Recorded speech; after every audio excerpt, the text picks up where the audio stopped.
John, we've got a very special show today. We're joined by Alex and David from UK Column. Gentlemen, thank you so much and welcome back to the show. Thank you. It's been a couple of months and a lot has happened. Indeed. Yeah, thank you. It's lovely to join you.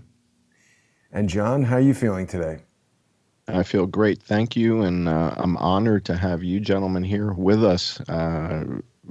Your work was called to my attention by one of my viewers. And so I was watching some of your work, and then somebody sent me a message and says, hey, Alex just mentioned you on UK.com, I guess it was a couple of weeks ago. And I'm very grateful for that mention, Alex. And I reached out to Alex and said, thanks, and invited Alex and David to come on the show to, compare notes and see what's their experience been like in the UK. And I guess Alex is a little bit outside of the UK at the moment, but what's going on in Europe? And maybe if we compared notes and share with them what we're seeing and they share with us what they're seeing, who knows? We might actually figure something out together. So I figured, let's get together and let's see what we can figure out. And so incredibly grateful for you guys coming on the show today. Thank you. Absolutely. And people can go to UK Column on YouTube and see the daily reports, right? You guys are putting out videos every day, as far as I can see. Not anymore. Yeah, the news goes 3 times a week. The news goes Mondays, Wednesdays, Fridays, and then on the days in between, we've got various other things going up. A regular series on European Defence Union and related matters, military, with one of our colleagues, David Ellis. And on the Tuesdays, it's at the moment myself and Mike, who's the editor at the UK Column, discussing economics and the modern monetary theory or magic money tree and all of the issues that spin off from that. So yeah, 5 days a week we're producing something, but it's growing all the time. So essentially we decided to downsize the news. And simply done that, we've gone up from 3/4 of an hour a day to an hour every other day of the working week. And in between, we actually have thinking time, because we do have day jobs as well, but it gives us thinking time to do an increasing amount of podcasting and article writing. Mm-hmm. Very good. We'll tell you what, if you guys don't mind, for our audience that's not familiar with your work and your background, right? So Jason's got a lot of people that he works with at Crowdsource the Truth. And each show that Jason does, the audience is a little bit different from the other audiences. There's some overlap, but sometimes there's people that just watch this show and may not have seen you on Crowdsource the Truth before. So if you don't mind, David, if you'll go first, and then Alex, maybe share with the audience a little bit about your background and how you got into investigative journalism and a little bit of that. Yeah, certainly. My background is very conventional. I'm a chartered structural engineer. And no, I don't buy the official narrative of 9/11.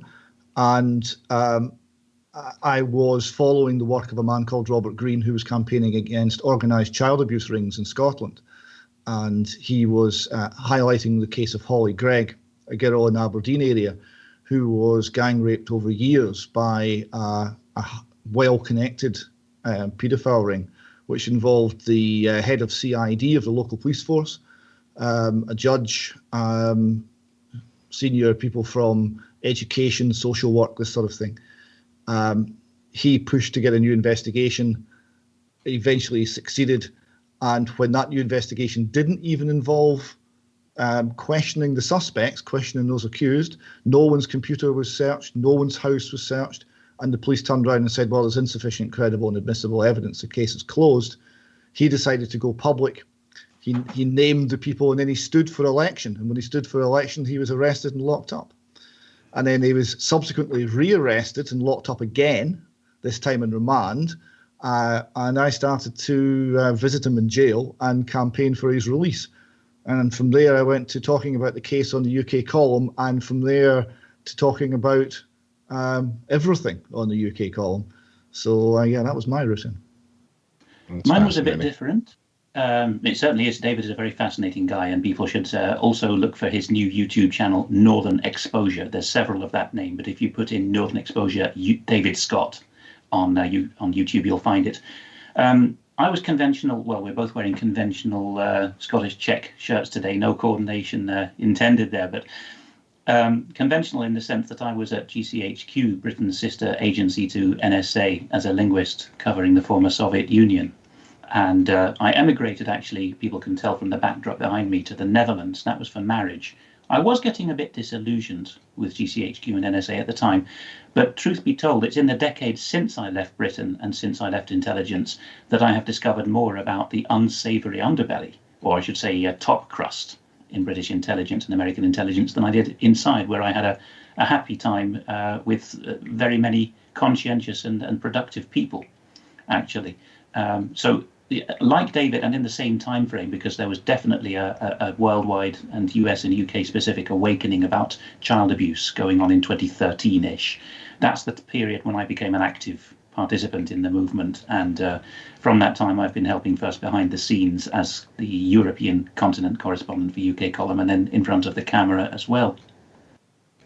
Well, certainly the work that you guys are putting out, I mean, it's no nonsense. It's fact-based research, which Jason and I both are drawn to. I mean, that's what we focus on this show, on fact-based research, right? And my background with databases and systems has helped us gain access to some information that has kind of changed the story. And what we wanted to do in this show with you guys is see if we can, crossfoot a little bit, share with you what we're seeing here in our data and see, are you guys seeing the same thing in your data? And I've got some of your data. So I pulled some of your stuff up. And so, Jason, why don't we get to it and let's share with these guys some of the things that we've been seeing and see if we see some of the same patterns in the UK. All right? Yep. How's your pandemic? Possibly plural, right? So how many pandemics are you guys having that you know of, right? How many pandemics are there in the UK right now? We've got a pandemic of lies. We've got a pandemic of fear. Right. The total, the official figures in Scotland, the number of people who've died of COVID, the population of Scotland is 5.5 million or so. Right. Number of people under the age of 45 who have died of COVID alone without comorbidity is 2. And we've shut down the economy. You're singing my song, David. You're singing my song. I mean, we're going to have a hell of a chorus here. This is going to be interesting. I mean, that's exactly the type of data that we've been digging into here. And I think, what I want to do is compare and contrast the type of information that you just shared with the audience that I guarantee you people just heard what you said and are like, what? That can't be true. That can't be true based on what I'm hearing on the news, what I'm reading in my newspapers. How is that even possible? And yet that is consistent with the type of data that Jason and I have been reporting on now for months on this show. And so your ability to dig into the data, the stuff that we've got, again, I think this is going to be fascinating. And why don't we start at the top, Jason?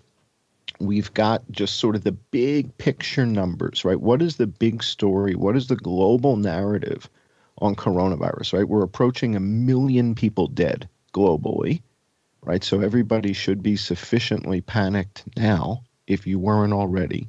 There's 1 million people dead from coronavirus, right? So that's a major watershed moment that we're going to pass in the next week or 3 or whatever, right? That's going to cross 1 million.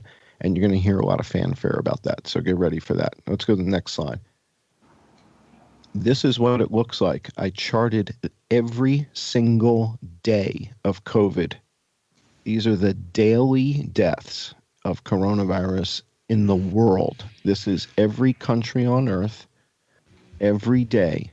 How many deaths were reported to the World Health Organization? And that's the chart that we're looking at here.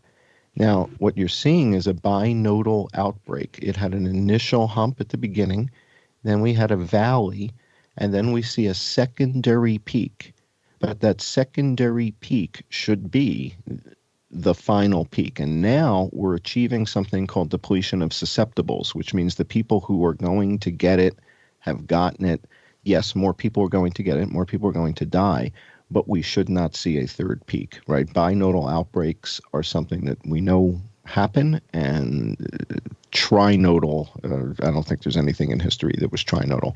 This was actually a discussion, if I could just briefly say, which we had on the UK Column News just today, and the logged-in viewers, subscribers, were chatting about this live because the Health Secretary was claiming a certain hump or a certain curve, and people were noticing in the chat that there had been a hump removed from it, as it were. The Bactrian camel had become a dromedary, and some wags were saying, not knowing that you were about to say this, John, where's the third hump coming?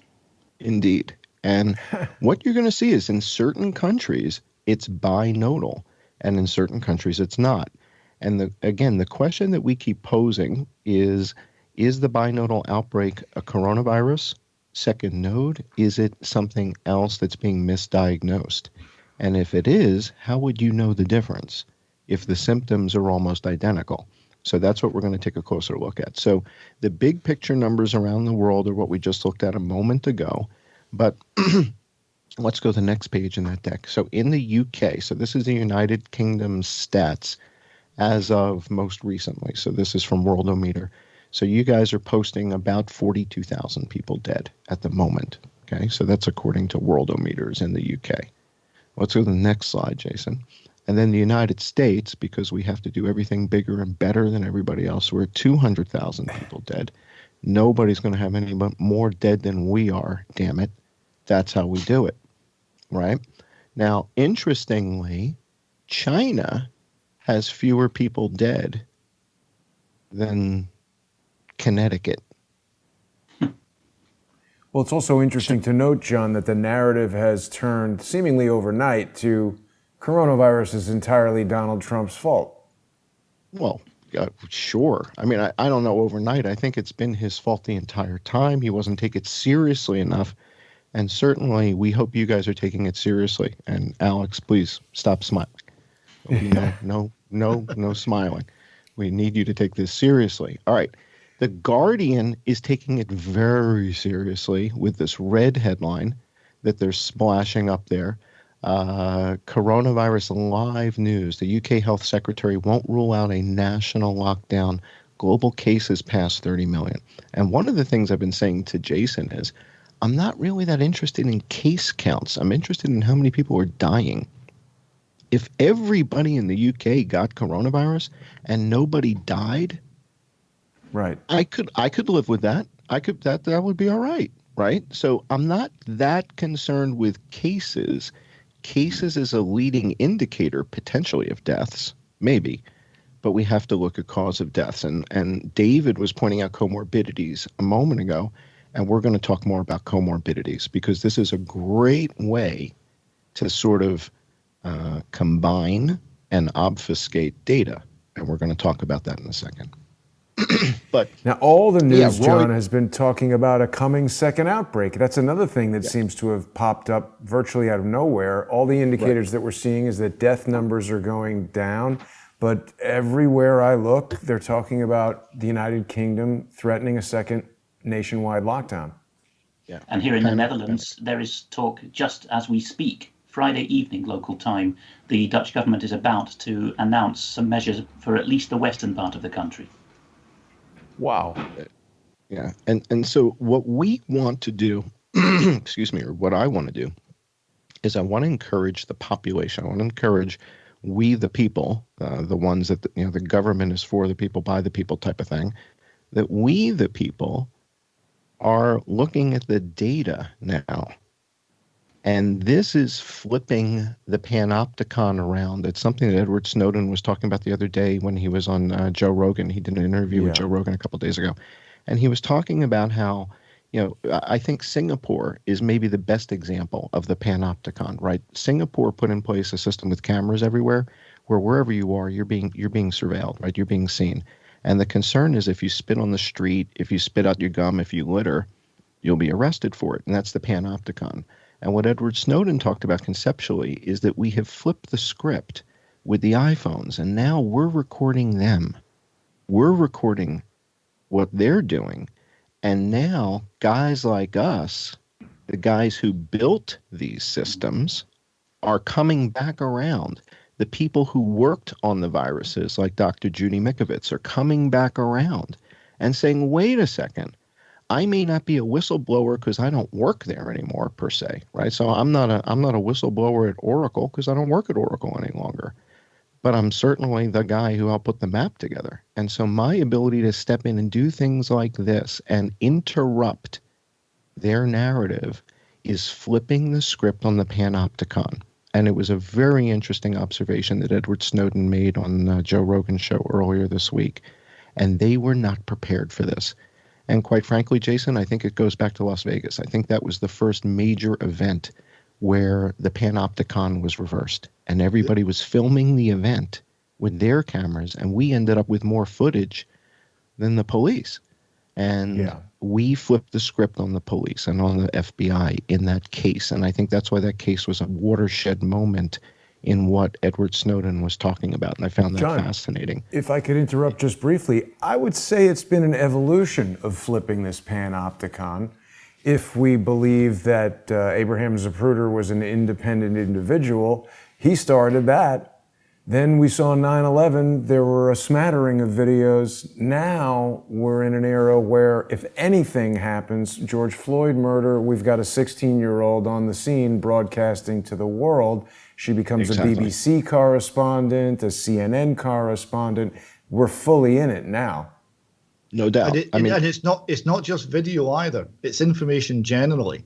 It's fascinating you use the phrase panopticon, because in Scotland we were using this about how our government was observing us, and specifically a scheme called Named Person, which is a horrible idea to give every child a state-appointed guardian from actually before birth. And this person was going to be some sort of strange third parent and would collate data. And if they had even a gut feeling that something wasn't right with the family, they would intervene. And the idea was they would intervene before there was any harm. And so, how many risk factors were there, David, on the government's list? Hundreds? Something like 221 risk factors and several hundred well-being indicators, which you can't define. So the government decided that they would roll this scheme out and they would embed it in professional practice. So all the people who were teachers and social workers who were on salary, they did what they were told. And all of the major charities were co-opted because they're now government funded. So there was a decision made not to tell the people. Now, what then happened was, at some point when they had to go live with this, they had to inform their own people. They had to hand out information to their own people. And the opposition to this scheme got a hold of vast amounts of data, analysed it, and were then asking questions when they knew more about the government scheme than the government minister who was promoting it. And they were losing argument after argument. And then people were coming up with things like secretly recorded audio where a government official would be briefing an internal team on the data gathering that they were being obligated to do. And we would get it, and we would then make a whole splash with this information. And eventually the whole scheme foundered. It foundered in the law courts, and it foundered hugely in the court of public opinion. And it foundered on the basis that the people opposing it, the ordinary men and women opposing it, were better informed than the government officials, were being educated by the information that the government itself was putting out. I saw a simple example of this was they were trying to sell it to a youth parliament. So all these kids, 12, 13, 14-year-old kids, in a kind of pretendy parliament. They called it the youth parliament, and they were explaining to them. And they had to simplify the language so that the children would understand it. And in doing so, they revealed their hand. And what they said was that this person, this named person, if you think about it as a child, you're a delicate flower. And all of the adults in your life, they're all gardeners, and they've all got to tend you and make and nurture you. But the named person, that's the chief gardener. And that defined it. And if we're parents in that defined it so that everybody in the country could understand. It was their own information, their own PR that actually killed their idea. And the Scottish government minister responsible for some of that, Eileen Campbell, got a nickname that stuck. She became known as Eileen Also Campbell. By the way, she's just resigned from politics like a lot of her party. She's sensing a turning of the tide. She's called Eileen Also Campbell to the named person campaigners because she said in an unguarded moment, of course, parents also have responsibility for their children. Lovely. How lovely. Well, I think it's an encouraging story, and I think that people need to hear that it can be done, but it's work. It's something that, one of my heroes, Gary Vaynerchuk, says, do the work. It's not just going to happen because you send out a tweet. Tweets aren't work, people. Tweets are not work. Huawei's taken 13 years, and I was internal at GCHQ 2007.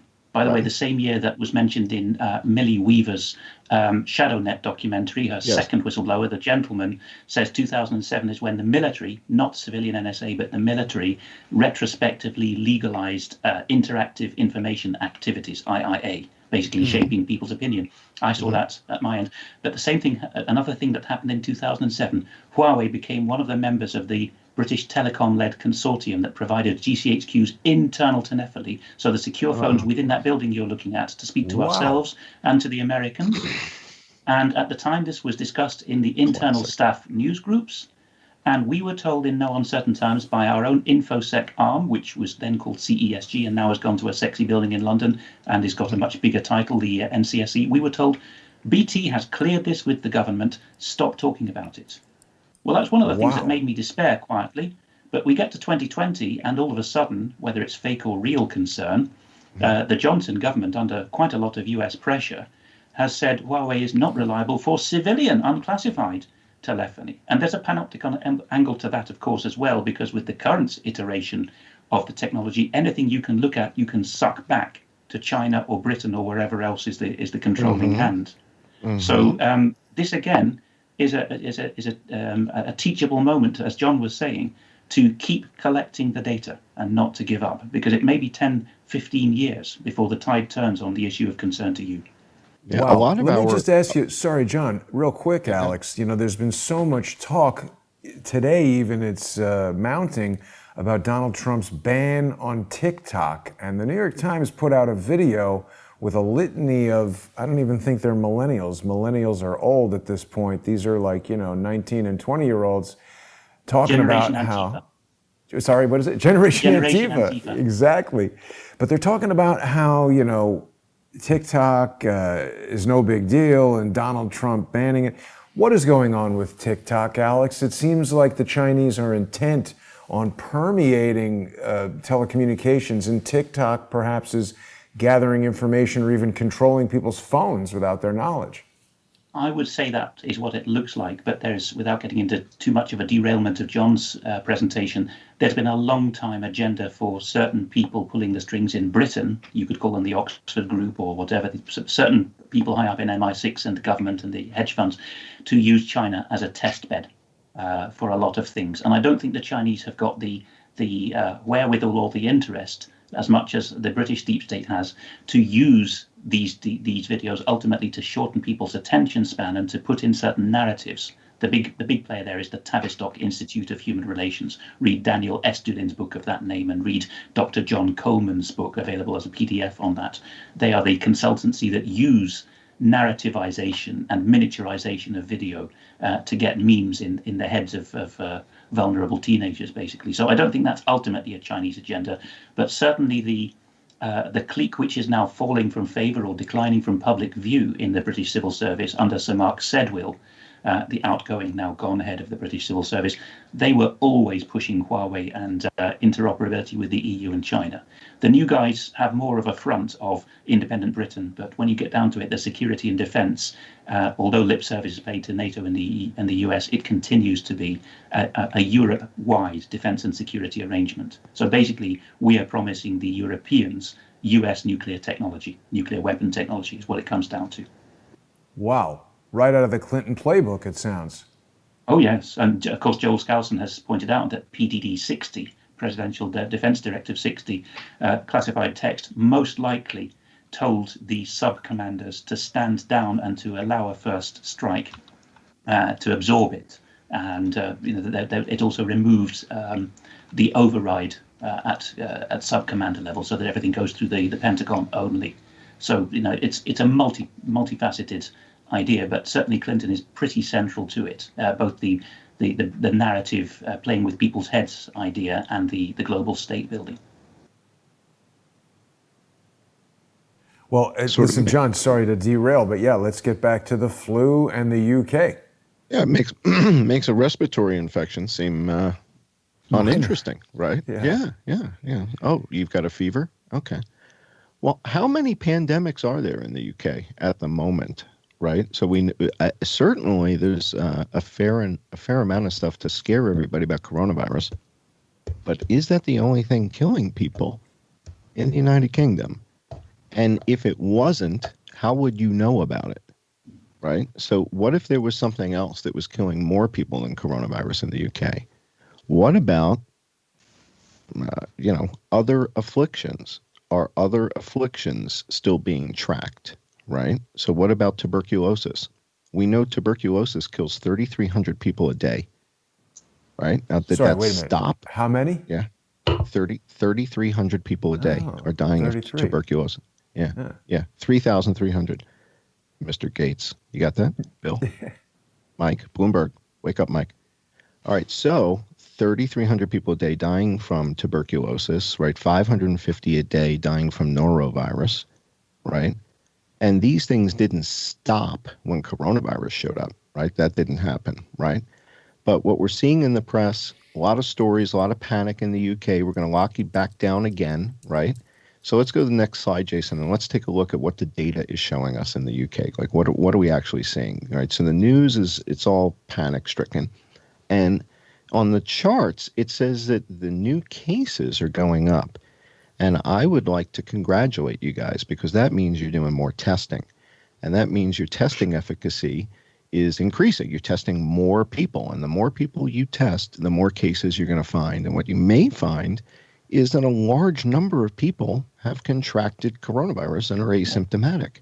Just this week, our Prime Minister Boris Johnson told us that it will become routine to take a pregnancy-like test when going into work or school in the morning and getting your result within a quarter of an hour.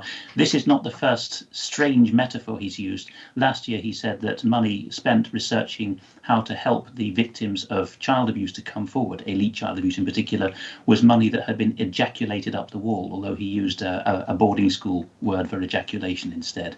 So he is quite a one for these metaphors. That's delightful. Yeah, that is. Yeah. So what Jason and I have been trying to do is separate the illusion, which is the part of the story that they can tell you where they're using statistics to manipulate your emotions. And this is what you guys were just talking about, right? That this has been weaponized. These mechanisms of triggering emotions, of using anchoring bias, of leveraging these biases, is being weaponized. And it's being weaponized by the military, it's being weaponized by the government, it's being weaponized by the media. And the media increasingly appears to be working hand in hand with the government, for the government, right? And, for years, people have accused the BBC of just being the mouthpiece for whatever, the Crown wants to say. But increasingly, what I'm seeing is that Reuters and the Associated Press and AP International are towing the line with the narratives, right? We've seen them editing footage. We've seen them leading with certain terminology that's not neutral terminology. And coming from Reuters, coming from the Associated Press, we don't expect partisanship in their reporting. I mean, at least I don't expect it. No. I want to just see the data. Just show us, what's happening and leave your commentary out of it, Reuters and Associated Press.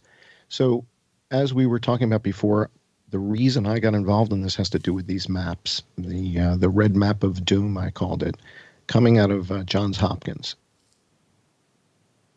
I worked on the team. I led the team that architected this system. And when I saw the Johns Hopkins folks were using this to represent what was happening with coronavirus, I couldn't help but pay attention because it was my system. And it took me just a matter of moments to realize something was very, very wrong, and that somebody had used it to deceive the public. And what I mean by that is they were representing countries where no one was dead as being just as bad as anywhere else. And what we were able to see very early on was relatively few people were dead in Shanghai and Beijing, and yet the World Health Organization was declaring coronavirus a global pandemic. And it was very difficult for Jason and I to come to, well, I shouldn't speak for Jay. I think it was difficult for Jason and I to come to terms with, well, wait a second, why are you declaring a global pandemic if there's less than 10 people dead in Shanghai and there's less than 10 dead in Beijing? There's, at the time, less than 10 dead in Hong Kong.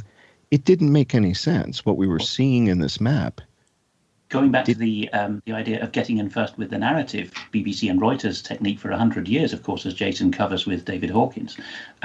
I remember at the time thinking Dr. Tedros will be declaring a pandemic any day now, because the talking points for the news cycles for about 72 hours before that was, when will the WHO declare a global pandemic? Indeed. There's no way out of that news cycle except Dr. Tedros declaring a global pandemic. Exactly.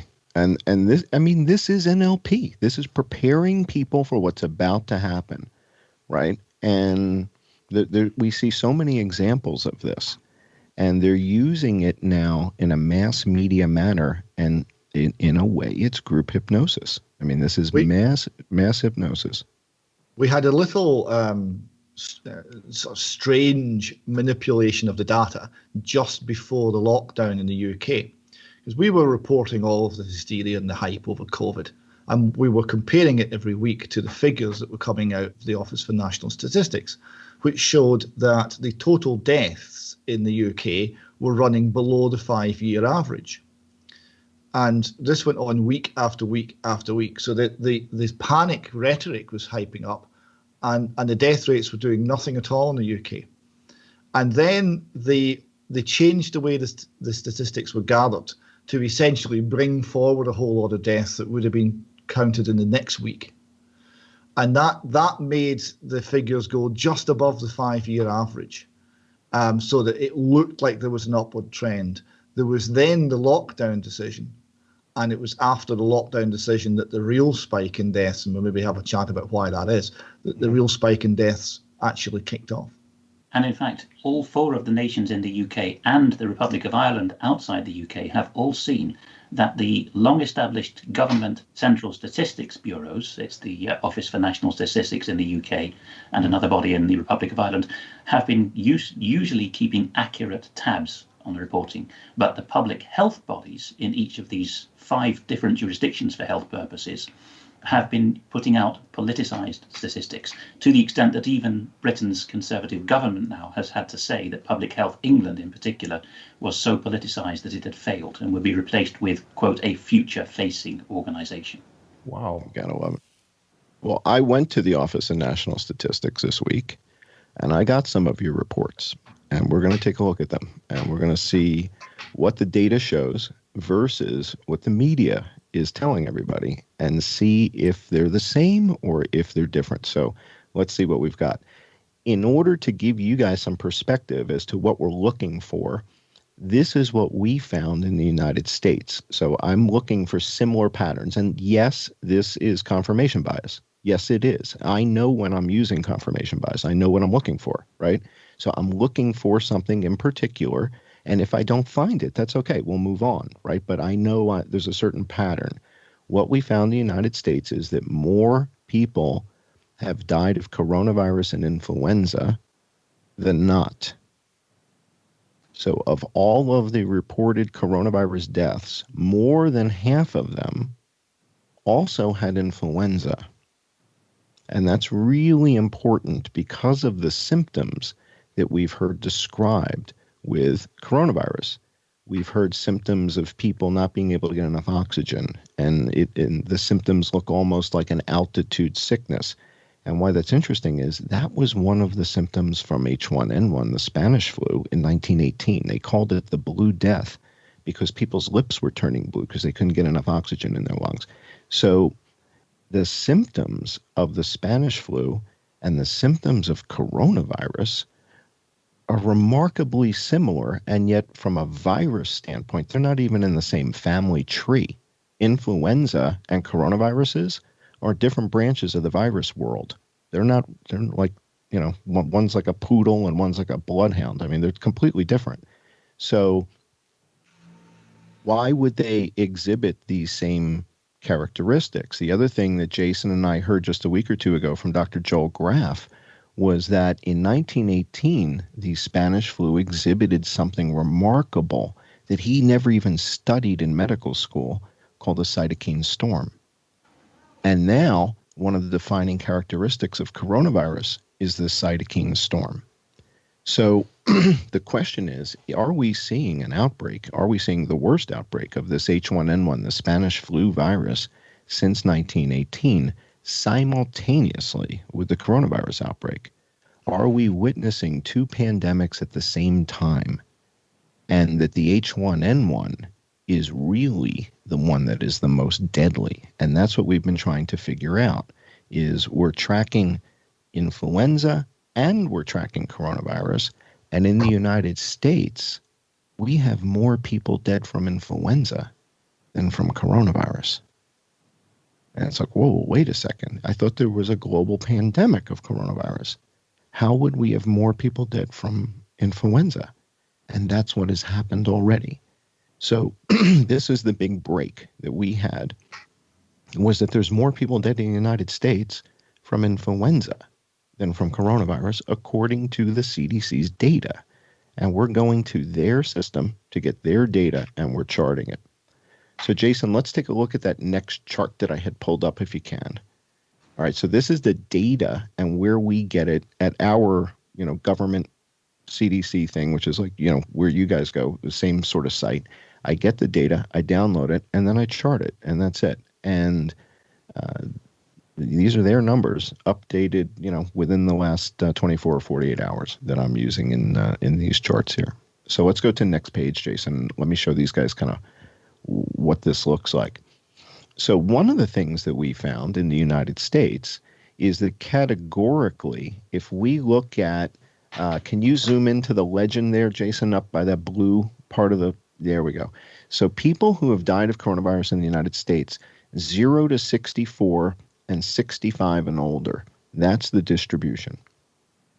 So people who are younger than 64 or younger represent about 38,000 of the deaths in the United States. And then people who are 65 and older are about 144,000 of the deaths right now. So this is as of 24 hours ago. Right. So as far as the distribution by age, that's pretty interesting. Let's go to the next slide, Jason. We're going to divide this down a little further. In England, I've been looking at the biggest killers. And quite frankly, the reporting coming out of The Sun, UK, has been on the money. They are looking at the data. And I think that's considered like that's like the National Enquirer or something. It's not it's really Rupert Murdoch, there's a bit of a twist here, because the very smartest people who I was with at Cambridge, who went into journalism, went into The Sun and the Daily Mail because they had already understood that the world was not quite as the establishment made it seem. And The Sun and the Daily Mail, and Scotland has the same with its red top titles like the Daily Record, do not buy the whole bandwagon. The Daily Record, for example, is not entirely pro-Scottish independence, not by a long chalk. The Sun and the Daily Mail routinely ask up-close and personal questions about the sexual proclivities of our great and good, and routinely will put out better infographics than the broadsheet titles equivalent to the Washington Post, the LA Times, and the New York Times, which simply give themes to think about for the intelligentsia. Well, that's what we're going to see here. I think they did a great job on this reporting, and we're going to tip our hat to the young lady who did it. So let's go back to the deck. I've got a couple pages let me just ask from The Sun. Quickly, if I could. Alex, in the United States, The Sun is owned by Rupert Murdoch. Is it as well in the UK? Yes, absolutely. In fact, when I was just coming of age politically as a teenager, the big struggle of the time, the clash of the titans, was between Murdoch, who was spanning Britain, America, and Australia at that point, and Maxwell, of course, who is very much of interest to you on another strand, who'd come ultimately from Czechoslovakia. Incidentally, There's a credible claim by a man still alive who's sworn an affidavit to that effect, that Robert Maxwell's unacknowledged half-brother was a man called Stefan Adolphus Koch, who oversaw the political assassinations in the Margaret Thatcher government. It's not clear whether Thatcher herself signed off on them, mostly of people who were exporting British weaponry. Wow.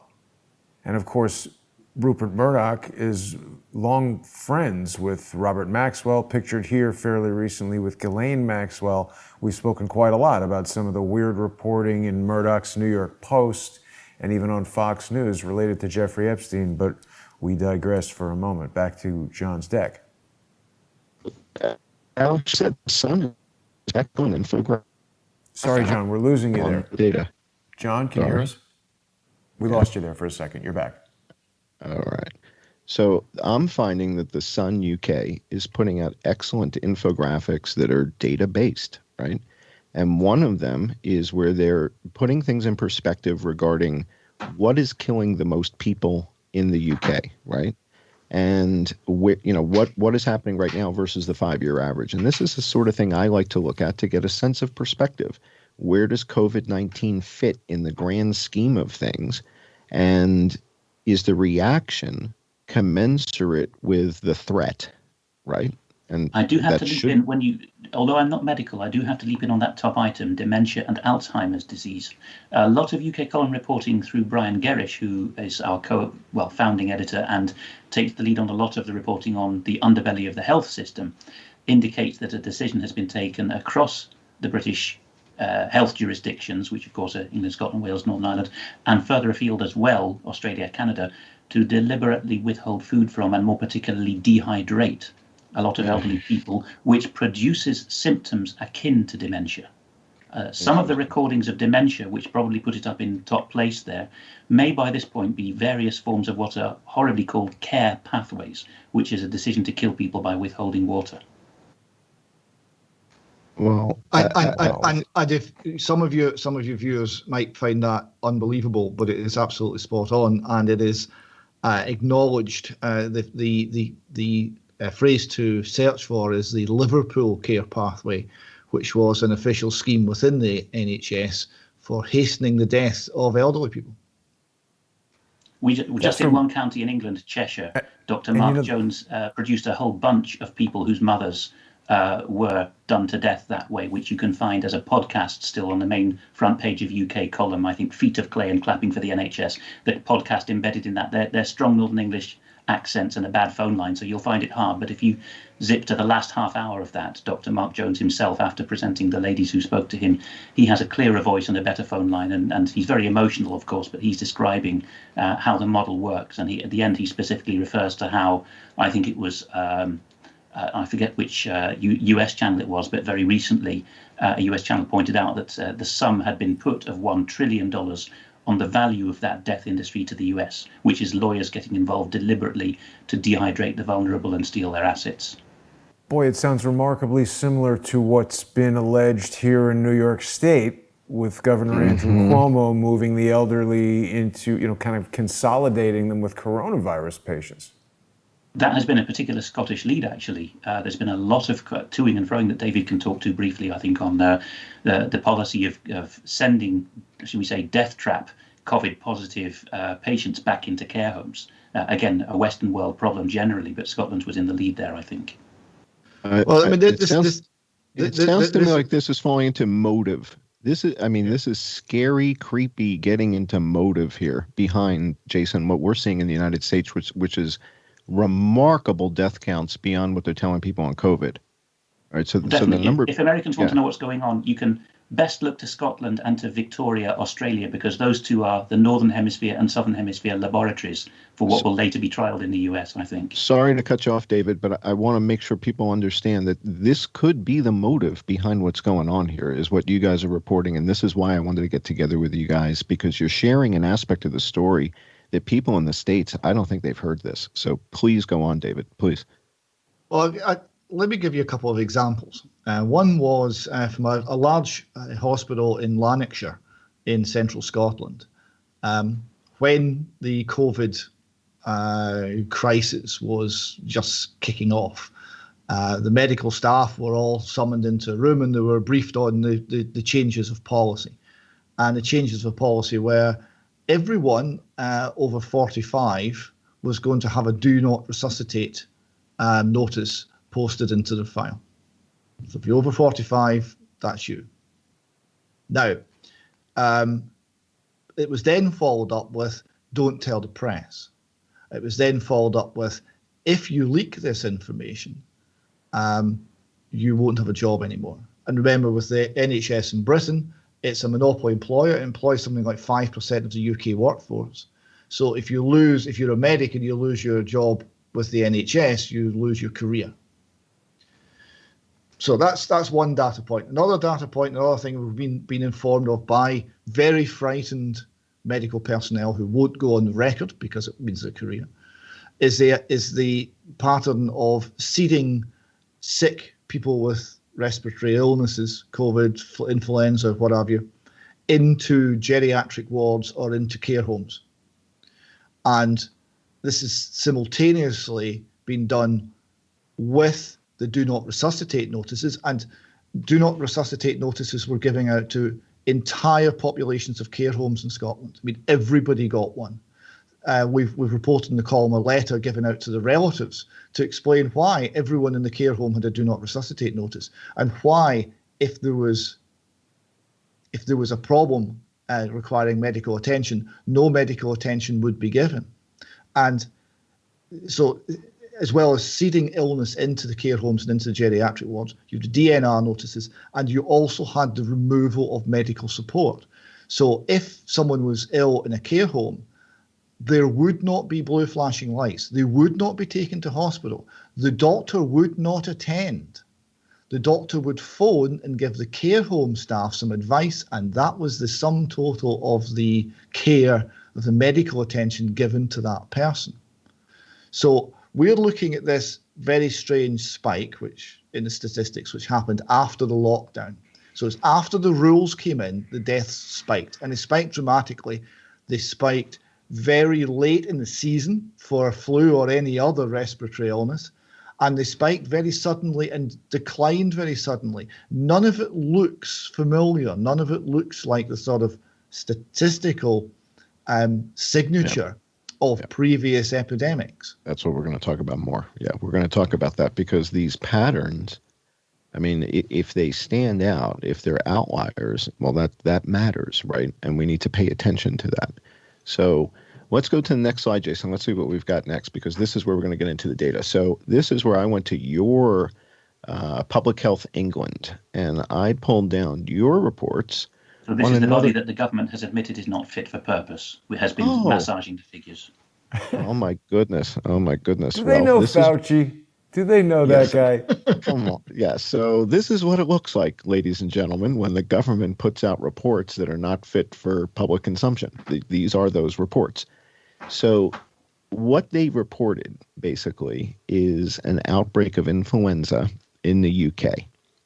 All right. And what we want to look at is, while all the attention was over here on this shiny little COVID object, what was happening with influenza in the UK in February, March, April, May, June? What was happening? So let's go to the next slide. So this is what we have from Public Health England, and they're looking at all-cause mortality surveillance. And if you scroll down just a little bit more, Jason, on the right side of that chart, we got a big spike out there. And yeah, that looks like influenza.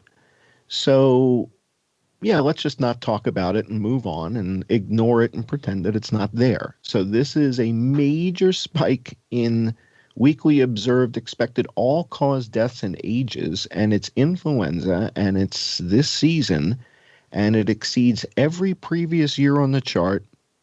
So let's not talk about it. So let's go to the next page and see where this takes us. All right. In the U.S., we talked about this a second ago. When I make a dividing line at a certain age point, and we say, this is how many people died from this age and older, and this is how many people died younger. Let's go to the next page, Jason, because it gets more dramatic if I drop it by just 10 years. Okay, so what is this, Jason? What's the legend say? 0 to 54 years. 0 to 54, 54 and older. So in the United States, people who are 54 and younger, only 15,000 have died. The real number, David, this goes back to what you're talking about in Scotland. They're killing old people. In fact, it's not just us saying this, because the Isle of Skye, well known to people around the world from the music and the songs about it, the Isle of Skye, or one of its main towns, Portree, has had a criminal case opened just this week that David may know more about, looking at this care home policy. People might not want to get their hopes up too much about the prosecutorial route, because Scotland has, like the DA system in the United States, an effective prosecutorial monopoly by an arm of the government, the Procurator's Fiscal. And in the particular case of the Isle of Skye, we had a policeman telling us a couple of years ago that when he went to serve a beat on that island for the first time, when he got a posting there, the prosecutor there, the Procurator Fiscal, summoned him in for a chat and said, "Let me give you the Skye book." This turned out to be the list of those who were above the law in his territory, which was the Isle of Skye. But that particular place has now got an investigation going. Now, Alex, have I got the right Skye here from BBC? They're telling us in August that it was dropped. That's correct, but I don't know what the latest is. I think David will be looking into it. But the Highlands and Islands of Scotland is a distinct area for population density and many other factors, lifestyle. And there's a lot of stuff coming out of there. And that reaches back, in fact, to the previous horror in Scotland, the named person scheme, because the trial for that, there were two counties that were trialed first, Fife and the Highland area.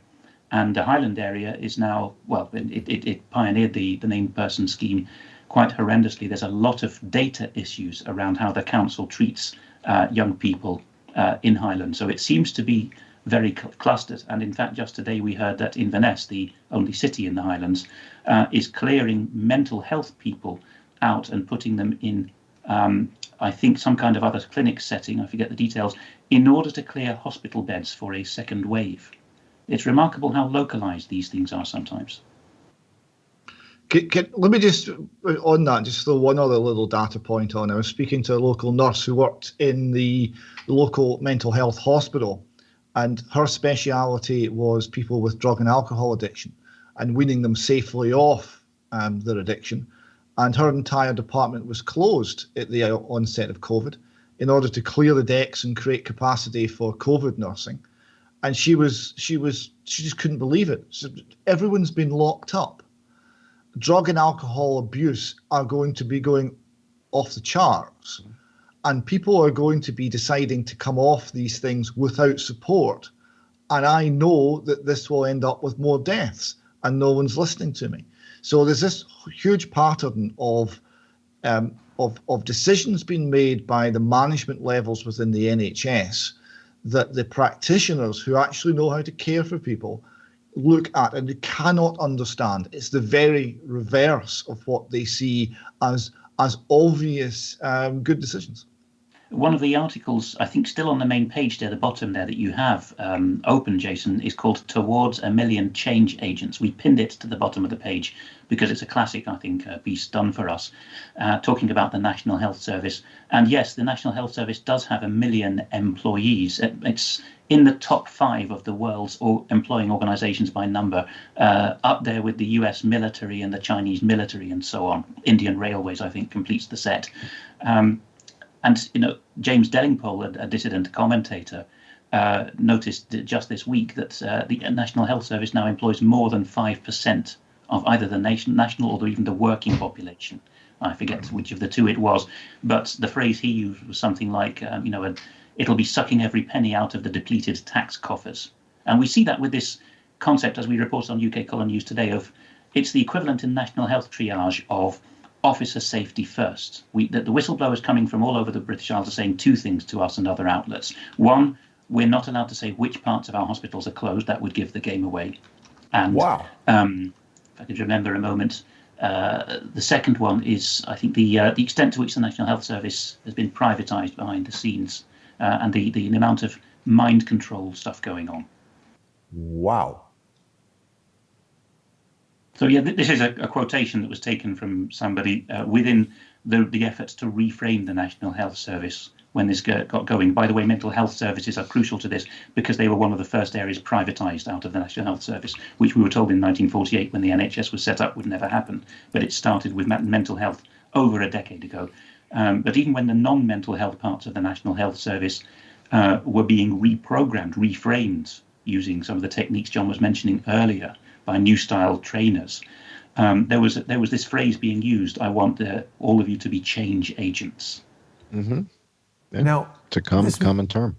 Might seem unrelated, but we've heard recently, despite Boris Johnson's suggestion that he wanted to actually eliminate the mandatory TV tax, which basically pays for the BBC, instead, when he came out of hospital, the BBC announced that people over 75 now, for the first time, would be paying this annual tax. Is this an assault on the United Kingdom's elderly population? It certainly went down that way because a dose of BBC for that generation is very much akin to their daily dose of medicine, at least in placebo terms. A lot of that generation can't do without it. Yeah, it's played very badly. You'll find that in about one day out of every three, the phrase the hashtag defund the BBC is trending on British Twitter. They're becoming an organisation that is actually quite detested, so much so that the BBC are turning up to report on some protests, and the protesters really make it untenable for them because there's so much abuse coming towards the BBC reporters. They have to leave. So it's very strange that organisations like ourselves, we can go onto the streets and report on how people or what people actually think. The BBC are getting to a point where they can no longer do so. They have to stay in their ivory towers. They have to stay in their London Citadel and the Salford Citadel, because outside where the real people are, they are no longer becoming welcome. The thought I couldn't quite remember a moment ago, which is relevant here, about officer safety, first and foremost, which has come into US law enforcement, largely through overseas training of the US law enforcement branches, I think. That now has its corollary in the weaponized or militarized National Health Service, which is our contention is what it's becoming.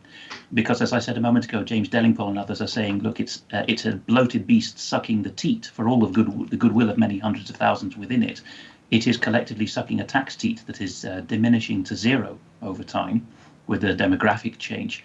And the other thing I couldn't remember a moment ago, which whistleblowers from the National Health Service are keen to get out, which they're punished severely for if they're found, is talking about how some of their colleagues refuse to put the patient first, whether it's first responder paramedic settings or even police officers who, as we reported today and through this week, have been told not to give mouth-to-mouth resuscitation, even when they have knocked people over and concussed them. Only to give CPR, not mouth-to-mouth, because of COVID, of course. But this goes right through to nurses, and again, you'll find this in Australia and elsewhere, refusing to come near certain people unless they have guarantees of COVID-negative status or wearing masks. You can argue the ethics of it and the change over time, and everyone has a different threshold in healthcare for how much they wish to sacrifice themselves for the patient. I understand that, but there is a cluster of cases just this month, I think, of whistleblowers saying what is really shocking them is the new style. NHS middle management, in particular, are saying, as they have been doing to US law enforcement for some time, your safety comes first and foremost. When you interact with the public, the member of the public will die before you get into any risk. Just to dip back to this, the image you were showing there, Jason, of the BBC headquarters at Bush House. I don't know if you can zoom in on the statue. Oh, David Hawkins has mentioned this today, Jason, I think, and he's also traced where the quote comes from. It comes from the Benedictine rule: obey. Yes. The first words of the Benedictine rite are in that open book. So this is a statue, a very dodgy statue that looks very paedophilic, by a sculptor called Eric Gill, who sexually abused his two daughters and the family pet. So that's what adorns the BBC. They've just renovated the building, and it still adorns the BBC. So they're obviously quite pleased with it. There we are, Obsculta, yes. Just to get Wales into this, we haven't mentioned Wales at all yet. The whole clique around Mr. Gill, then between the wars, decamped to what was then very rural and out of the way Wales. And in both the mainland and also on an island, Tenby Island, we've got a number of whistleblowers talking about this now, continued their jollies abusing children with the connivance of quite a few people. And the monks on Tenby Island are now completely locked down because of COVID fears. But they're very worried, or rather that the manager of the estate seems to be very worried that people might overfly that island and find out certain things about where children may have been kept. So no, Gil is not just historical, it's just that he and his clique went to out-of-the-way locations to continue what they did. Sounds like Jeffrey Epstein, children on Absolutely. islands. I've said to a couple of people who've contacted me about this, have we found Europe's Epstein Island? It's called Caldy Island, Caldey, reached only by a postal boat from the port of Tenby on the south coast of Wales. Caldy Island, and I'm not implying that the monks all know what's going on here. There is currently, according to my information, just 8 people on the island, and they've been told if you go to the mainland for shopping or healthcare, you will never come back. And the ostensible reason is COVID lockdown because of the elderly monks. But it seems they're very worried about being found. There's complete ban on overflights of the island, but I'm just going to put out there that it may be something that happens at some point. Somebody may overfly that island and find something in the 450 acres of woodland on the middle of the island that they don't like people to see. Wow. We're far afield here. Sorry about that, John, but it's fascinating. I thought I would get that in because you've been asking where Europe's Epstein Island is, and I think we found it. Wow. Interesting. That's an abbey. Amazing. Okay, back to the deck, John. Sorry about that. All right. Oh, that's fascinating. All right, let's go to our next slide, which I think we're going to get into the comorbidities. Yeah. Is it this one here? 44. Next one. Sorry. Well, this is an even smaller section here, 0 to 44. Yeah. So when you break it back down even further, right? So people who are 44 and younger. So what I'm getting at here is if you're in your 30s, if you're in your 20s, the likelihood of you dying of coronavirus in the United States is fairly low.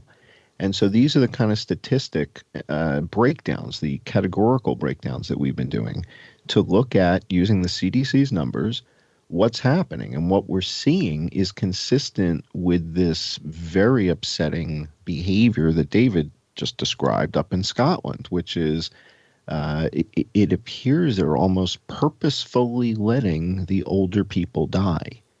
And this is something that, there's a lot of cognitive dissonance around that, right? People are going to go, what? That's impossible until the evidence becomes overwhelming that that's what's happening. And, it sounds like you guys have crossed that tipping point. Oh, yes, and just down the road from here in Belgium, where we had, I think, one of the world's highest COVID death rates. Yes. They have had mainstream press breaking cover now with their colleagues and saying, did we deliberately kill people in the care homes? And in fact, just this week, 200 doctors, just from the Flemish half of Belgium, because there's 2 language groups there, just the Flemish half, 200 doctors have penned an open letter, which is also available in English translation. If you just search for 200 Belgian doctors letter, you'll find it easily enough, I think. Pointing out that the pandemic is really a case-demic. So it's not just alternative commentators using this wry phrase now of case-demic. It's actually doctors themselves. Interesting. Well, definitely Belgium has been on our radar for probably 6 months. Belgium's death rate for people who contracted it versus died was the highest in Europe outside of Andorra, which most people didn't even know was a nation. And so we had our eye on Belgium through the whole time and kept saying, what's going on in Belgium? Why is it so hot in Belgium? Why is everybody dying in Belgium? And it just didn't seem to make sense. And so we had our eye on Belgium for quite a while. Same thing with Iceland. Iceland had 10 deaths when Shanghai and Beijing had less. How does Reykjavik have more dead people than Shanghai on a virus that supposedly originated in Wuhan? That was causing cognitive dissonance for us and making us dig deeper. It's like, well, that there's Iceland has about the same population as Fifth Avenue, doesn't it? 300,000 people. Yeah, it's nominal. It's half of Alaska, and Alaska is 650,000 people, right? So Brooklyn is 5 times the size of Alaska, right? Brooklyn, New York is 5 times Alaska size. So Population-wise. in population, yeah, in population. So the fact that Reykjavik, Iceland had 10 people dead when Shanghai and Beijing had so many fewer, just it didn't add up. It's like, Of how course, does the that objection happen? will be raised, John, that we shouldn't trust the commie Chinese statistics. And that's when we said, okay, let's go to Cambodia. Let's go to Laos. Let's go to Vietnam. Let's go to Mongolia. Let's go to nations that border China, and let's see what's happening there. Because if China's lying, well, Taiwan isn't, right? They hate each other, right? So Taiwan has 7 people dead, 24 million people living on an island, and 7 are dead. I mean, these numbers didn't make sense to us. And so we said, something is up here. This is not as it seems. And then when we started to look at the CDC's comorbidity data, the thing that jumped out was more than half these people are dying from influenza, it appears. They've got influenza and COVID, but if they've got H1N1, that's what's killing them, is that. Then, yes, there's a whole bunch of other comorbidities. And if you go to the next slide, I show the major ones, Jason. I break it down to the big ones on the next slide. Yeah. So these are the big comorbid. Now, this is in the United States. So you guys may see similar patterns or altogether different.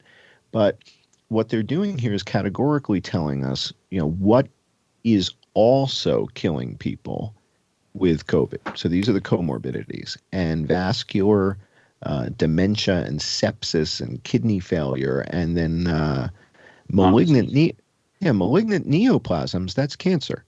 So a malignant neoplasm is a cancerous tumor. So if somebody's got a cancerous tumor and COVID, that's counting as a COVID death. And then this category, intentional and unintentional injury, poisoning, and other adverse things. These are your motorcycle accidents. That's a comorbidity, intentional injury? Yeah, and I guess if you're injured and dying and you're in the hospital, right?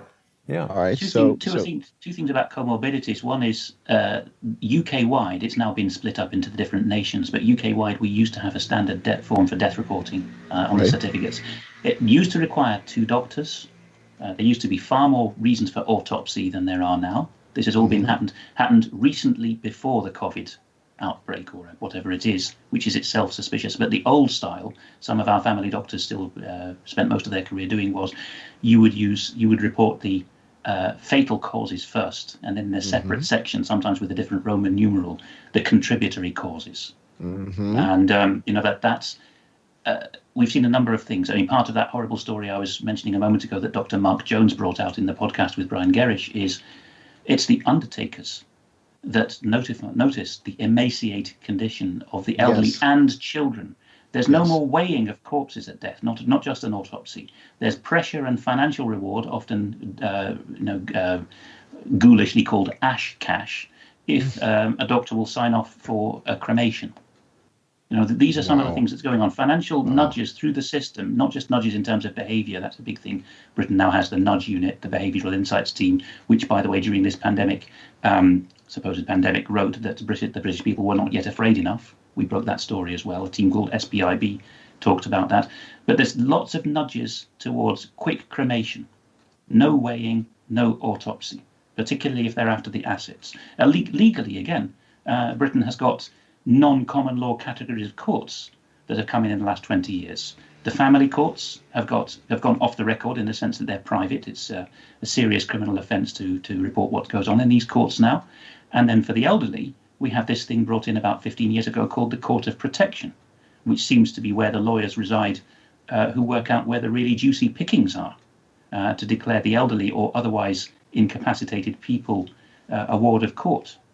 So it's very, very coordinated. We probably see more of it in Britain than you do in the States, breaking water, but I'm sure it's going on in the US in the same ways. Wow. Remarkable. Well, what we saw when I pulled your data from Public Health England, what I was attracted to, or what caught my attention, was that you were experiencing a rather significant outbreak of influenza as you approached the middle of February. And what we're seeing here on the chart, the week numbers, so between week 4 and 8, so we're in week 6 and 7, that's February. And so in February, you guys were in the high category. You were up in that pink zone, not quite in the purple, but higher than previous seasons. So this chart is showing us 2017, 18, 18, 19, and this season was worse. So as the year began, you were in the midst of an influenza outbreak that was worse than either of the last two seasons. That's not a stretch. That's not a conspiracy theory. That's kind of factual based on what we're seeing from Public Health England, based on their data, right? So according to their data, you had more cases coming into week 6 and 7 than you had in the last 2 years of influenza. And then what happened? Let's see. Let's go to the next slide, Jason. Well, we come back to the Sun UK. And one of the things that the Sun UK has figured out is that more people were dying in the UK from the flu than from coronavirus. And this is consistent with what Jason and I have discovered in the United States, is that in Texas, in Florida, in California, more people were dying from the flu than I think from we've coronavirus. discovered one of the reasons why the official feminist bandwagon has been screeching for a couple of years now that the Sun must be closed down. I mean, the ostensible reason was it's a misogynist newspaper. But a lot of the British intelligentsia have been making no secret for some time that they would like to see the Sun closed down. Well, they're certainly not going along with the narrative here. Let's go to the next slide, Jason, and show what they show here, because this is powerful. What they're showing, they have charted the same data that I just downloaded. And what they're demonstrating is that the COVID deaths, although they did peak back in April, that since June, more people were dying in the UK from influenza than from coronavirus. Since June, July, August, September. For all this time, with all the panic that they're shoving in your face, more people were dying from influenza. But it seems nobody knows that except for a handful of people, right? Help me out here, David, but I haven't heard any reporting on influenza being of concern from the British media at all this year. Have you? No. This is. I mean, I caught this report from the Sun, but that was about it. That was the outstanding element. The broadsheet papers really haven't covered this at all. Let's go to the next slide. So again, tip of the hat to the Sun UK. They have been tracking COVID deaths per day, and this is the only metric that I'm interested in at the moment. Yes, cases can be a leading indicator, but not if you know how to treat the damn thing effectively. If you do your job right, nobody should die, like in Cambodia and in Laos and in Mongolia, where no one's dead, right? So if you do your job right, no one dies. At the other end of the scale, we have Northern Ireland, which early in this year, as one of the early stages of response, decided that you would need to make an appointment to go to the emergency room, or accident and emergency, as we call it in Britain. That's not going to do much good for the death figures, is it? Yeah, it's tough to do from the back of an ambulance. Call ahead. Can I get a time? Well, we'll just hang out here in the ambulance for a couple hours, no problem. So so here's what we're seeing in the UK. Your deaths per day, September 14th, you had 5 people die. 5. And you're going to lock you're locking yourselves down again? Or take the Republic of Ireland. I'm looking here at page 11 of a document which has been covered by your namesake, David Cullen, who has the Computing Forever channel. And he and John Waters, a good ally of ours, have pointed to page 11 of this document, COVID-19 Daily Epidemiology Report, NPHET. Maybe Jason can look for the phrase Table 7 Summary of All Deaths in COVID-19 Cases Notified in Ireland, up to midnight 02/09/2020. And there you've got 1,777 total number of deaths as up to the beginning of September, of whom precisely all but 100, so 1,677, are listed as number with underlying clinical conditions. So 100 out of 1,777 had no recorded comorbidities. But significantly, I think John Waters and Dave Cullen were most interested by this, and Dave has put out a video about it on the Computing Forever channel. There is no breakdown of what those comorbidities were, nothing about accurate symptoms, nothing about autopsies, and that's probably deliberate. And more particularly, the 100 who died with no comorbidities, no age breakdown. Were they young and significant or surprising deaths, or were they elderly and, sorry to say, but less surprising deaths? One other thing about the Republic of Ireland, the HSE, which is the overall healthcare body in Ireland now, again, new style, careless, uncaring kind of healthcare that's come in the last few years. That HSE organisation had British and particularly Scottish leadership imported into it to be change agents, to change the culture. And this was with regard to the state child theft, as well as the pushing of vaccines. You know, they had a big HPV scandal with teenage girls in Ireland, some of them being crippled by it. All of this happened with new management. And the more that the Irish and Scottish governments wave nationalist flags and say that they're never going to be ruled by London, the more these London figures come over, it seems, and run persistently. The figure, John, you were showing there for the UK, 41,700. The good news is, of course, it was over 46,000 deaths in the UK, and they've revised the number downwards because the way they were counting was that anyone who had a positive COVID-19 test and then died at any point in the future for any reason was counted as a COVID-19 death, and the errors were getting too grievous, so they had a correction to that. And there's more recently has been a correction in some figures in Scotland. I don't think your countrymen understand that less than 10 people are dying a day right now. Less than 10 people a day. The number of patients in hospital with COVID in Scotland was reported as 262, and that number was reduced to 48 overnight when they corrected the figures, right? Because they were counting everything. Right. So less than 10 people are dying, but they're going to keep showing you case counts and hospital beds and hospital sheets and hospital blankets going up. Cases and masks, and we're running out of masks, and we don't have enough vaccines, and we don't have enough test kits, but nobody's dying. If less than 10 people are dying, this chart, guys, look at this. So this is if you just look up death rate on, I don't even know where this data is coming from. It's some Google presentation, but it defaults to new cases, which is spiking upward. But deaths has been flat since August 2nd.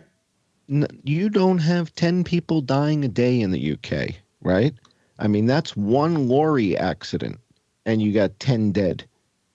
You don't have 10 dead a day from this, and you're going to lock yourselves back down? And look at John with the British the size of the country is such. Yeah, the size of the country is about 1,600 people a day die in the UK. So from typical things, meaning from heart attacks and strokes and things like that. Yes, from the things that people always die of. Right. And so that you're saying it's not 10. Yeah, this is correct. But you also have to put it into the context of against what background, what scale are we talking about? It's not against April. It's not 10. I'm talking about against April and May. So people were conditioned by this NLP-like media storm that this is the worst pandemic. You're at risk. Your family's at risk. Put your mask back on, or your kids could die. We're going to kick you off the airplane if your kid takes a mask off. Your 2-year-old takes off the mask. They're going to kick you off the plane, right? This is the worst thing. And it's not getting better. It may be getting worse. And we're going to lock you down again because we think it's getting worse. Can't be based on how many people are dying. And this gets back to sort of my background in, the basics of management and data and systems is, well, what is it that you want to measure? And are you measuring the right things? Is measuring miles per hour and RPM this Irish epidemiology report is a classic of what not to measure or how to under-measure. If Jason scrolls down to that page 11 of that, you will find, big questions about why those recorded as having comorbidities when they died of COVID are not broken down for what symptoms they had. It seems not even the hospitals are recording the symptoms in many cases, perhaps on command. And how recent is this change of policy is the question there. Well, gentlemen, let's get back to the deck because we are getting close on time here. I want to make sure we stay on track. All right. So this is a story from the Sun. Flu and pneumonia are killing 10 times more people than COVID, which claimed 78 lives last week. So 78 last week is about 11 a day. We just looked at the last couple of days. You don't even have 10 per day anymore. So at some point, when you've got less than 10 people a day dying in your country, how many more weeks and months do you need to wear masks and continue to panic everybody and stay 6 feet? What is it, 6 meters, 6 feet, whatever it is? All these rules and regulations and the violations of your rights when less than 10 people were dying from something. Once upon a time, this may have been a global pandemic, but not in the UK. Now, there's something called situational leadership, right? I don't know if you guys are familiar with the term, but situational leadership means we have different circumstances in different places, and different management techniques are needed. So what's happening in the UK and what's happening in India right now are not the same thing. India is on fire. More people are dying every day in India than the day before. That's not good, right? So India and the UK are not at the same stage in this outbreak. And that's important for people to understand. We are not minimizing coronavirus. We're not making fun of it. There's people dying from it, just not in the UK. Not in the UK. Not more than 10. Not more than 10 a day in the UK are dying right now.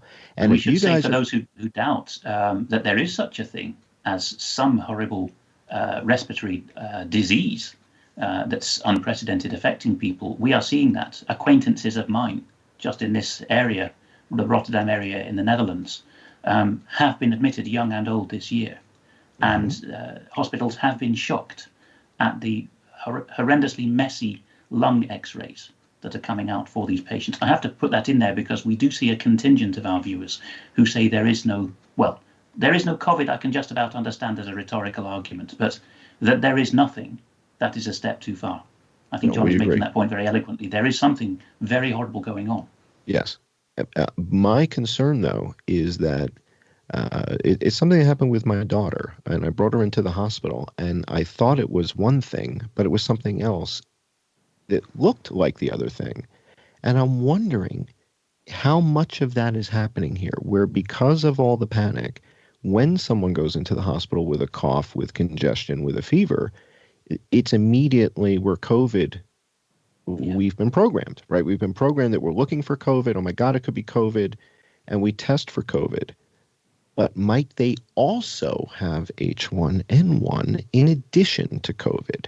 Well, in the United States, the answer to that question is yes, because more than half of the deaths had influenza. Now, do I know it was H1N1? No. But from the doctors' reports that we've heard about the blue lips, the oxygen depletion, and what you just talked about, the quality of the lungs, this is all consistent with the Spanish flu. This is absolutely the same as the Spanish flu. And that's what Jason and I have been studying is Spanish flu outbreak versus coronavirus, and how many of these symptoms that we're hearing described, this cytokine storm and the lung condition, are actually consistent with the Spanish flu outbreak. So let's go to the next slide, Jason. This is your data mart on what happened with influenza. And all of a sudden, you were having this big bad outbreak, and then something remarkable happened that it wasn't so bad anymore. And we just looked at a slide before where it looked kind of bad, and then it just kind of stopped. And wow, that's remarkable. So whatever you guys did. This is mid-March, right? Just when the lockdown was declared. Yeah. Remarkable. So all of a sudden, your influenza problem. We have the opposite side of that graph. UK Column has been putting out a graphic that's gained some traction, showing that lockdown deaths is most of the hump that follows the proclamation of the lockdown. Stay tuned. Stay tuned. All right. So let's go to the next slide. All right. So this is daily deaths in the United Kingdom. This is the truth. These are the facts. This is what's happening. Forget about hospital beds. Forget about testing. Forget about cases. Forget about test kits. How many people are dying? And I want to make sure that the people of the UK are setting policy and are holding their leaders accountable to the facts of today, not the facts of 6 months ago. The facts of 6 months ago were tragic, and the facts of today are actually optimistic. This is good news. I'm sorry to report. We have good news. Now, that may not be consistent with the narrative that whoever's behind the BBC wants out there at the moment, but if only 5 people died last Friday in the UK, help me understand how we're not on the right trajectory here. And if you apply to that graph a little arrow that says this is when masks were made mandatory, which is the 24th of July, right, you'll see just how insane that decision was. It has absolutely no correlation with the reality of the data. No, and again, this is why people keep saying, why do you keep bringing up Mongolia? Why do you keep bringing up Laos? Why do you keep bringing up these other weird countries that not part of the normal conversation? It's because if you think no one is dead in Mongolia because of their adherence to mask wearing and social distancing, you don't understand what's happening. There's no one dead in Laos, not because of masks. That wasn't the secret. People don't get that now. 6 months later, 9 months later, you don't understand that there's no one dead in Cambodia from coronavirus. It's not because of the masks. It's not because of social distancing. It's something else. And if it's something else, our leaders they've got to figure out, well, what is it if it's not the masks? All three of those Asian countries you mentioned are recent emergents from communism, and their healthcare staff are not yet well paid enough, and certainly not under enough layers of new think management as the Western healthcare systems are to manipulate the figures. They're still in the communist or post-communist mode of write down what you're supposed to write down, right? There isn't that sophistication of the Jason and I say they didn't get the memo. They're not in the clique. They don't get the memo that says, all right, as of week 11, here's what's going on. And the guys in Cambodia, it's the same thing in Africa. We've been looking at Nigeria, at Ethiopia to see what's happening there. Countries with massive populations and 200 where people million. Tend to congregate very closely together. 200 million people wait a minute, in Nigeria. Guys. There's another important factor. The countries that you're mentioning, irrespective of their populations, are dramatically less important in terms of their per capita income or their overall economies than some of the countries. I mean, certainly the United States, largest economy in the world, hardest hit. I'm not saying there's a correlation, but very base heavy, not top heavy, as first world countries are. Indeed. Well, here's sort of the final straw to this thing that I think really made Jason and I upset was a couple months ago when we figured out that the World Health Organization just stopped reporting on influenza on a global basis. And we said, well, wait a second. I mean, if you get a new cat, you don't stop feeding your dog, right? You can't do that. And if there's an influenza outbreak going on around the world and it is killing people, and we're in the midst of it, you're just going to stop reporting on it? How do you explain that, Dr. Tedros? So let's go to the next slide, Jason. I want to just kind of bounce through these. This is, what's that, Italy?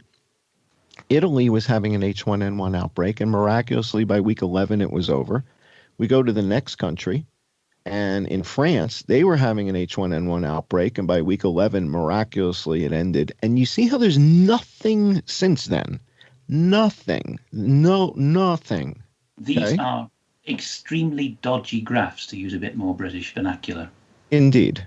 And very, very dodgy is quite polite. This is the United Kingdom and Northern Ireland, and you were about to experience the binodal second hump when the call came in week 11. And Jason and I have been talking about week 11. Week 11 is when the call went out, but not to Cambodia, not to Laos, not to Burma. They didn't get the call. But the World Health Organization completely stopped reporting on influenza. This is the Netherlands where you are. Go back to the Netherlands. So What?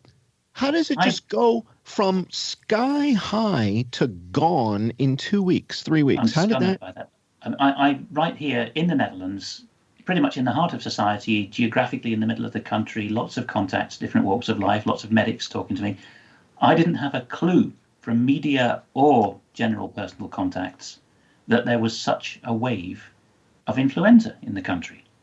And the how Netherlands likes to think it has remarkable the it best just healthcare system in the world look at how and it the most stopped. transparent. And what the hell's happened to it? Remarkable. I mean, you guys just shut it down like you had a flamethrower, like you just and it stopped.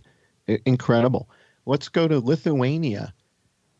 In the midst of an H1N1 outbreak in Lithuania, which is not far from you, right? It's a little bit east of you. It's tied into us by the EU. We have a lot of Lithuanians here as guest workers, so there's lots of mixing of populations. Yeah, I mean, border-wise, Netherlands and Lithuania, I mean, there's no border controls. You're a citizen of one, you can travel to the other. Yeah, and they're right near each other.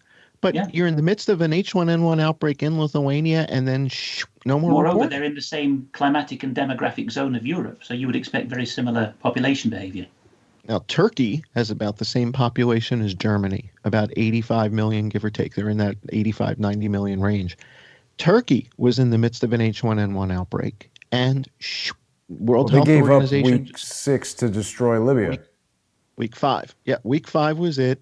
So that's the first week in February. The WHO had already stopped collecting data on influenza that if it's an outbreak of H1N1, if this is a Spanish flu outbreak, it killed 50 million, 100 million people 100 years ago when the population was a fraction of what it is now.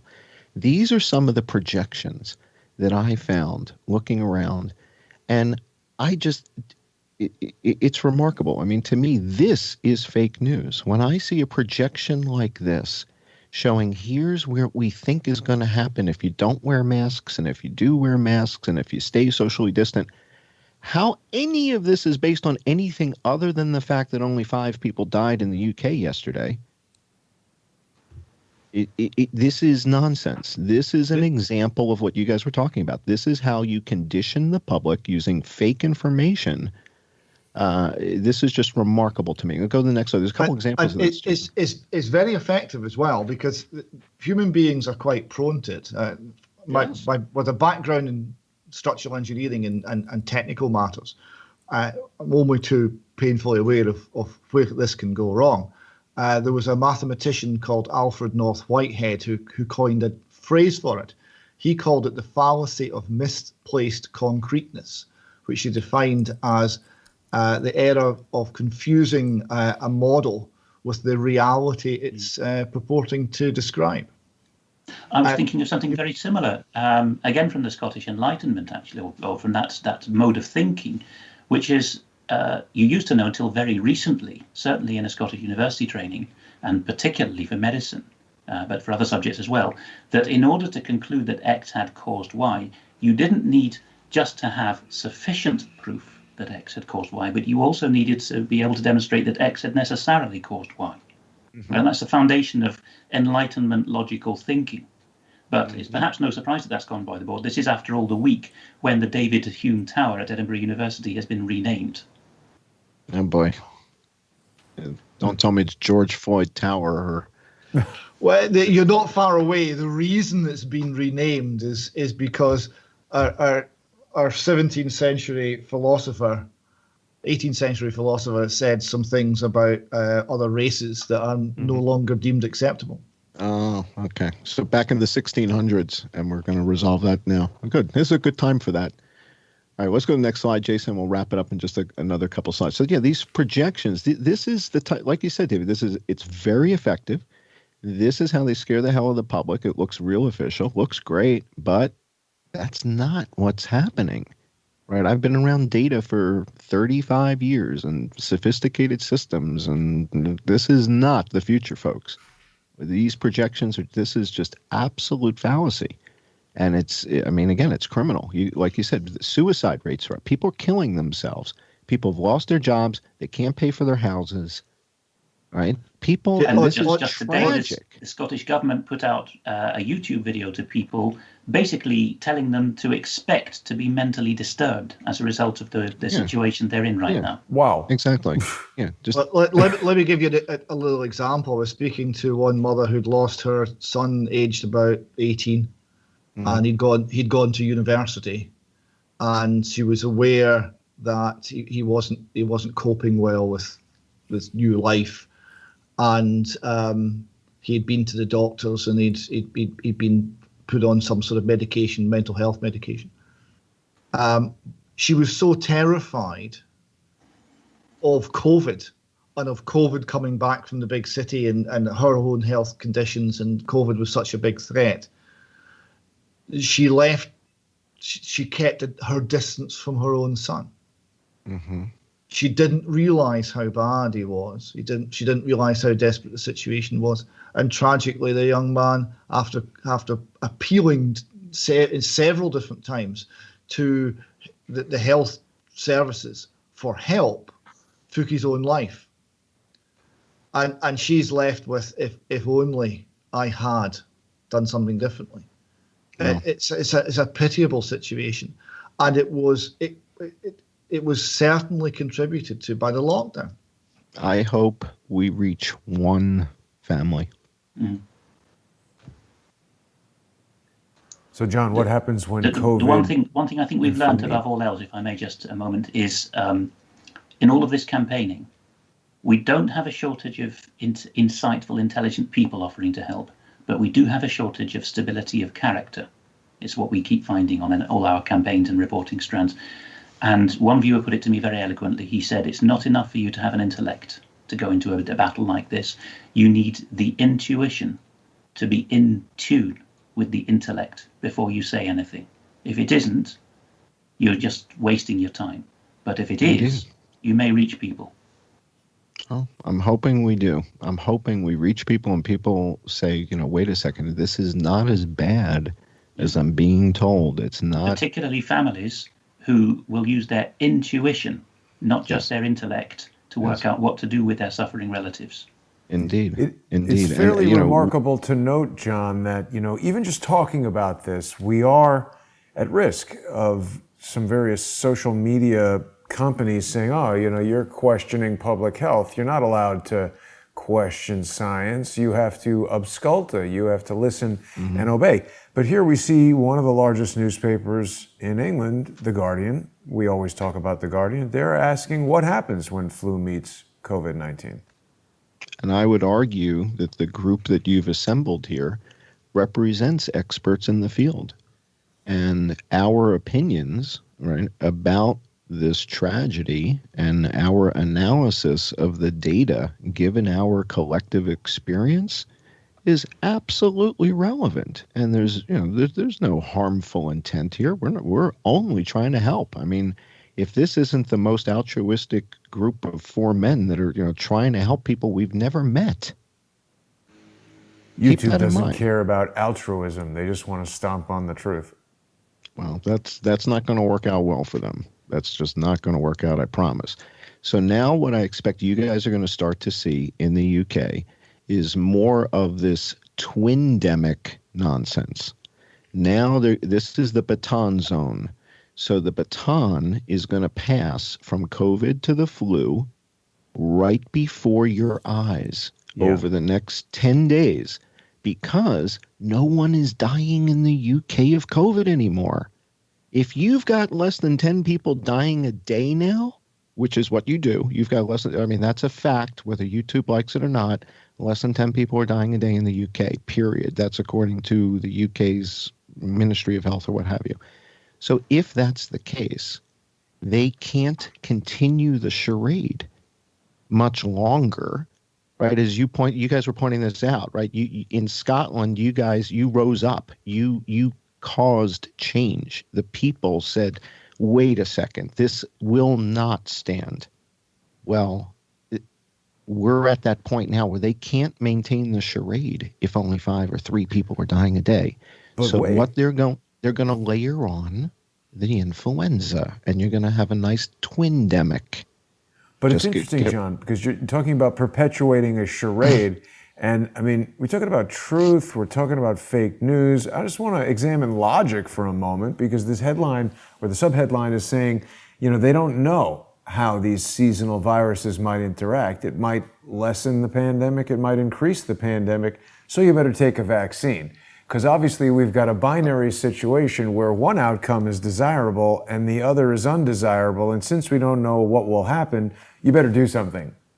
It doesn't make sense. Yeah, and the vaccine, remember, Dr. Fauci, we heard last week, Dr. Fauci said, I had the flu this season. So did he take the vaccine and it didn't work, or did he not take his own vaccine? You have the Bank of England on screen, or as our absent colleague David Ellis likes to call it, their bank in England, because it's neither English nor a bank. David, help me out here. Didn't the Bank of England recently have some pronouncement about COVID on banknotes that made them appear more like a public health agency than a creator of money out of thin air? That's the one. Yeah, I think they said something about it. I vaguely remember it. I can't recall any better than you can, unfortunately. Well, so I want to wrap up with this.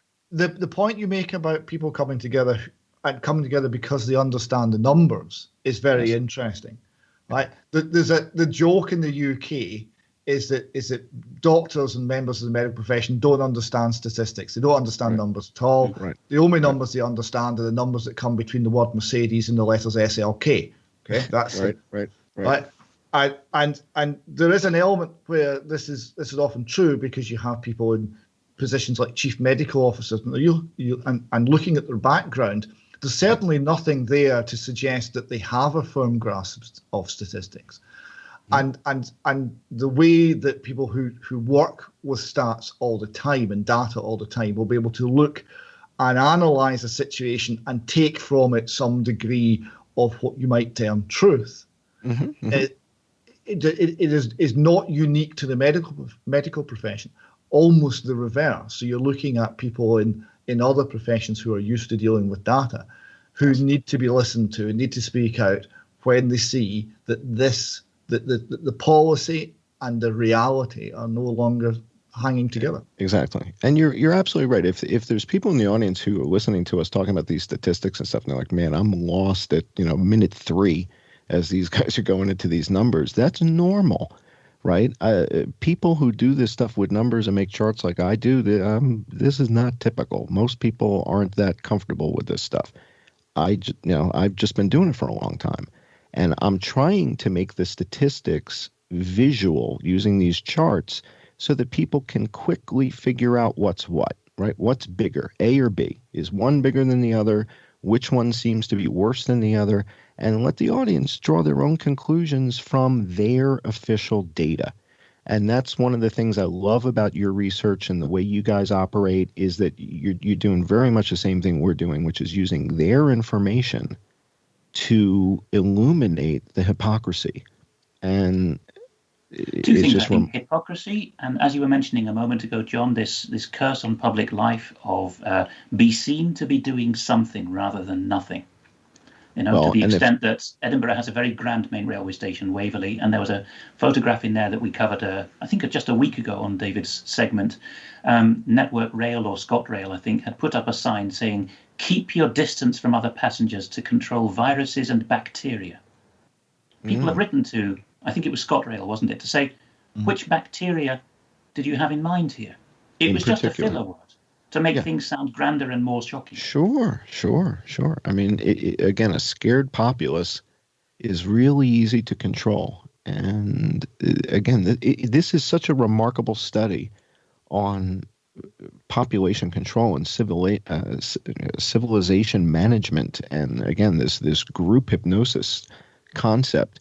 And when I saw the article from the Bank of England and that they're considering going to negative interest rates, it's something that I brought forward a couple months ago on the show with Jason. And I said, if the president of the United States wants to win re-election, the simplest way to do it is this. You want to win re-election, it's super, super, super simple. You announce an executive order that for small businesses and for families, that find themselves upside down and inside out, whether it's mortgages, car payments, whatever it is, you can borrow from the Bank of England at a negative percentage. So if you need 10,000, you're going to pay back 9,800. If you need 20,000, you'll pay back 19, whatever it is. And this allows the government to help its people without necessarily giving out handouts. A negative interest rate, over the course of time means you'll pay back less than you actually borrowed, but not by much.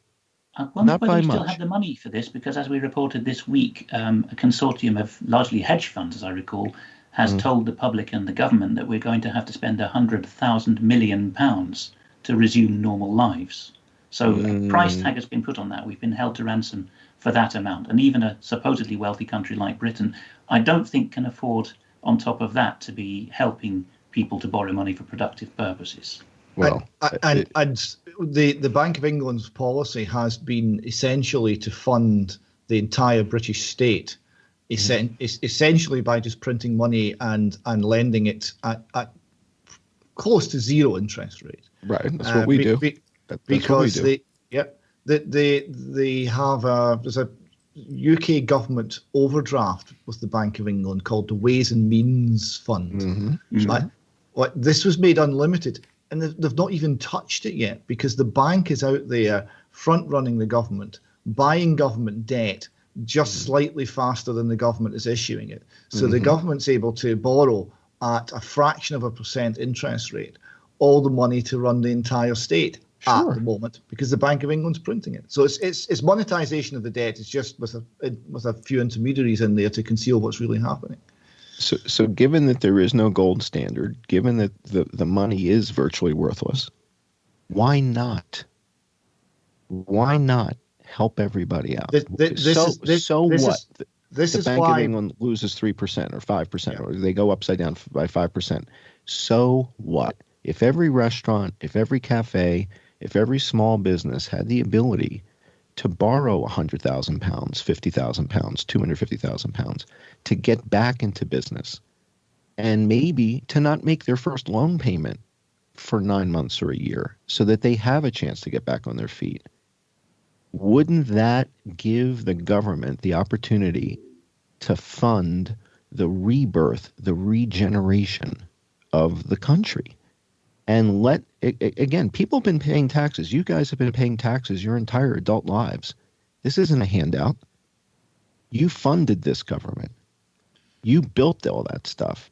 And now we've got a remarkable situation where the government needs to help the people. It just doesn't know how to do it effectively. And the most effective way it can do it is a very simple way. What does everybody need? Money. That's all it is. Everybody needs money. If they got money, they can buy their drugs. They can get their health care. They can do everything they need to do if they've got the money.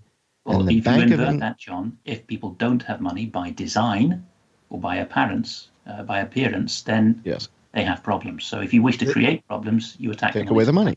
Exactly. This is to discuss issues like this is why we started the Deconstructing the Magic Money Tree series in the UK column. We were struck with the government announcement in the middle of the COVID shutdown, where we had managed to reduce our economy by 20 to 30%, in a retraction, worse than the Great Depression by a very substantial margin. The announcement was we're going to build. The government said we're not going to have any more austerity. We're going to build, and it's going to be government spending that will get us out of this. There's a strange thing, because the background to this is they had suspended taxation collection in the UK. So no money was coming in. Right. They weren't borrowing in the open market, because essentially the Bank of England was providing all the liquidity the government needed. Sure. And we're thinking, okay, so we've got and government expenditures went through the roof. They were paying salaries to a third of the workforce in the UK. Sure. So expenditures are through the roof, income's gone to zero. We're borrowing everything, and the response is, "Hey, we're going to spend more." This struck us as very odd. So the question is, where that goes is the destruction of the currency, and it did occur to us. Well, wait a minute. if they've already decided the currency is going to go down. If they knew, what would you do? Well, you'd spend like it was going out of fashion, because it literally is. If that's what you wanted, you might have spent the last 10 years, like certain Rockefeller foundations did, talking about resets. And I think you know the PDF I'm talking about, which has these forecasts and scenarios in it as to how many people will live happily under the cosh and how many will become dissidents. Yeah, indeed. Well, I think that the expectation I have is further fear, uncertainty, and doubt from the press in the UK. They're going to layer the influenza outbreak on top of you literally this week. Like you're going to, I mean, literally it's going to happen as we're going to hang up on this call, and within hours, you guys are going to start to see influenza. You're going to be like, this is bizarre. And it's because nobody's dying of COVID anymore in the UK. Or when I say nobody, less than 10 a day, right? To me, that's below statistical significance at this point. If we've got less than 10 a day, you're out. You guys cleared it. You're done. In a population of supposedly 65 million, more like 75 in practice. Exactly. And so, again, just to wrap this up, I believe if your leadership wants to help the common man, if they want to help the families, if they want to help small businesses, the guy who owns the pub, the guy, the small publishers, the dressmakers, these people need to get back in business. But do they want to help those businesses, though, John?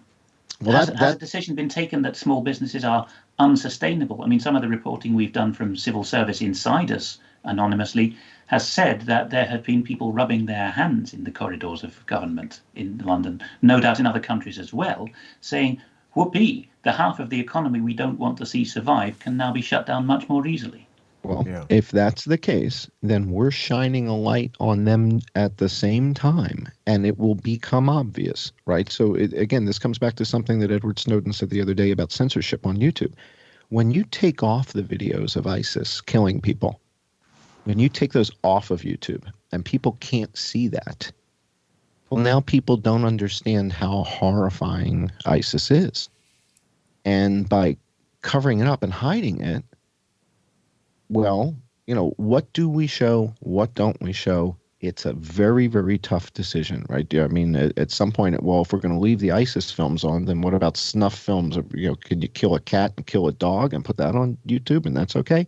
Where do we draw the line on this stuff?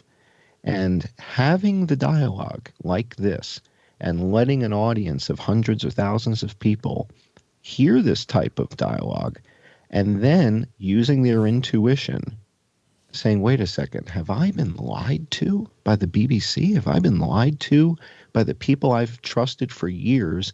And all of a sudden a group of researchers have come together and have shown us information that leads us to believe this is possibly the greatest global cover-up.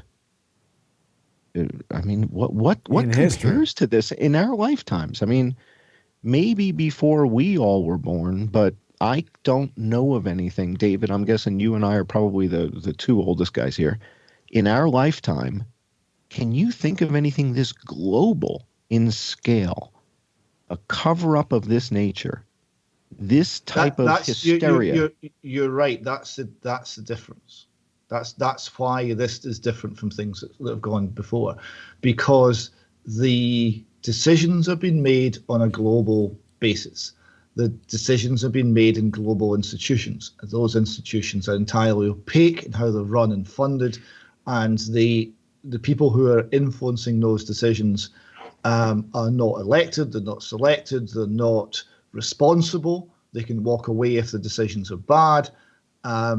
It's a very potentially toxic system, and we see it's extremely effective in putting its policies into every nation, into every aspect of our lives, however private, whether it be how we bring up our children, how we look after our granny, whatever it happens to be. Those policies are being passed down to our apparent elected representatives, but they're not being made there. They're being made at an international and global level.